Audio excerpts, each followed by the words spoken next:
অসম STF এর operation Praghat জারি, ধৃত আরো 2 জঙ্গি। আনসারুল্লাহ বাংলা টিমের আরো 2 জঙ্গি জালে। আরো বিস্তারিত জানতে কথা বলবো সরাসরি আমাদের প্রতিনিধি আবির দত্ত এই মুহূর্তে আমাদের সঙ্গে রয়েছেন।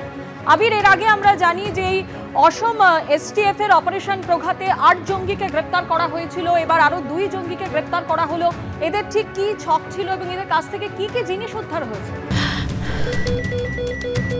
ক্যান্সারে নেই আর ভয়, NCRI হবে এর জয়। আপনাদের ভরসা নেতাজি সুভাষচন্দ্র বোস ক্যান্সার হসপিটাল। দেখো, এখনো পর্যন্ত যেটা জানা যাচ্ছে যে 8 জনকে আগে গ্রেপ্তার করা হয়েছে, তাদের মধ্যে অন্যতম নূর ইসলাম মন্ডল। তাকে জিজ্ঞাসাবাদ করা হয়, তাকে জেরা করা হয়। গ্রেপ্তার করার পরে কোকরাঝাড় অঞ্চল থেকে তাকে গ্রেপ্তার করা হয়েছিল।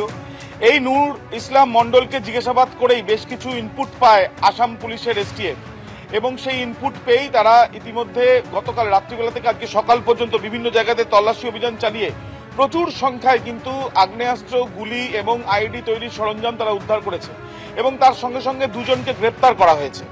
এই যে আইডি তৈরির সরঞ্জাম থেকে আরম্ভ করে একাধিক যে আগ্নেয়াস্ত্র এবং গুলি পাওয়া গিয়েছে, সেগুলো যেটা জানা যাচ্ছে যে 4টি হ্যান্ডমেড রাইফেল, যেগুলো একে যে বন্দুক হয় বা AK-47 বা AK-56, এই যে বন্দুকগুলো হয় AK সিরিজের বন্দুকের মতনই দেখে মনে করা হচ্ছে বা আগ্নেয়াস্ত্রের মতন মনে করা হচ্ছে, এবং 34 রাউন্ড লাইভ অ্যামুনেশন পাওয়া গিয়েছে এবং 24 রাউন্ড ব্ল্যাঙ্ক কার্টেজ পাওয়া গিয়েছে, যারা আইডি তৈরির বেশ কিছু সরঞ্জাম। এছাড়াও জানা যাচ্ছে একটা গ্রেনেড পাওয়া গিয়েছে, যেটা হ্যান্ডমেড। এছাড়াও জানা যাচ্ছে যে 34টা সুইচ, ইলেকট্রনিক সুইচ পাওয়া গিয়েছে। অর্থাৎ বিভিন্ন জায়গাতে প্ল্যানিং করে এই ধরনের আইডি বিস্ফোরণের ক্ষেত্রে যেগুলো ব্যবহার করা হয়ে থাকে, সেই ধরনের ইকুইপমেন্ট বা সেই ধরনের যন্ত্র বা সেই ধরনের সরঞ্জাম কিন্তু পাওয়া যাচ্ছে। এবং তার সঙ্গে সঙ্গে 20টা আয়রন পিসও পাওয়া গিয়েছে। এবং যেটা আসাম পুলিশের এসটিএফ সূত্র থেকে জানা যাচ্ছে যে আব্দুল জাহির শেখ এবং সাবির মির্জা, এই যে 2 জনকে গ্রেপ্তার করা হয়েছে। অর্থাৎ আনসারুল্লাহ বাংলা টিমের মোট 8 জনকে গ্রেপ্তার করা হয়েছিল, এবং এই অপারেশন প্রঘাত করে আরো 2 জনকে, মোট 10 জনকে ইতিমধ্যে গ্রেপ্তার করা হয়েছে। প্রসঙ্গত তোমায় জানাই, কোকরাঝাড় অঞ্চলে এই দুজনের বাসিন্দা, যে 2 জনকে গ্রেপ্তার করা হয়েছে, এবং এখান থেকে নূর ইসলাম মন্ডল যে থাকতো তাকে গ্রেপ্তার করা হয়েছিল, যে পশ্চিমবঙ্গ এসেছিল বলে জানতে পেরেছে আসাম পুলিশের এসটিএফ। ধন্যবাদ।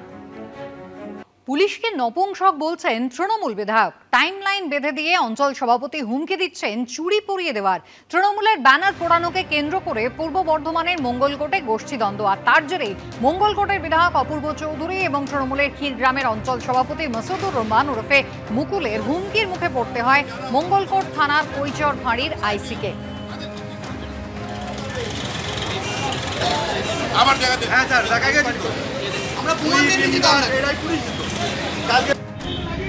মমতা বন্দ্যোপাধ্যায় ছবি পুরাচ্ছে, একটা পর্যন্ত সময় থাকলো তাহলে আপনাদেরকে হাতে চুরি পরিয়ে দেবো।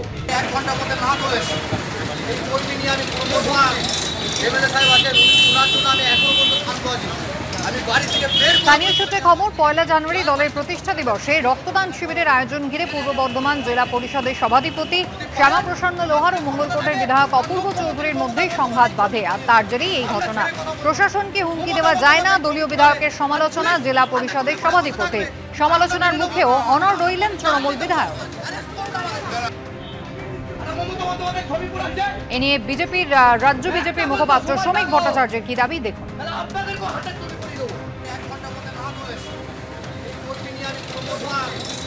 যখন একটা রাজতন্ত্রের পতন হয় তখন তাদের মধ্যে সংঘর্ষ লেগে যায়, একে অন্যের প্রতি অবিশ্বাস, গুপ্ত হত্যা, সংঘর্ষ, এগুলো চলতেই থাকে। তৃণমূলের এক গোষ্ঠী আরেক গোষ্ঠীর উপরে আক্রমণ করে তারা তাদের অফিস ভাঙচুর করেছে, ওখানে ব্যানারে আগুন লাগিয়ে দিয়েছে। আর ঘটনাচক্রে মমতা বন্দ্যোপাধ্যায় তো সর্বব্যাপী, সর্বত্রগামী। তা পুলিশকে এগুলো শুনতে হবে, কিছু করার নেই, কারণ পুলিশ তো কোনো স্বতন্ত্র সংগঠন নয়।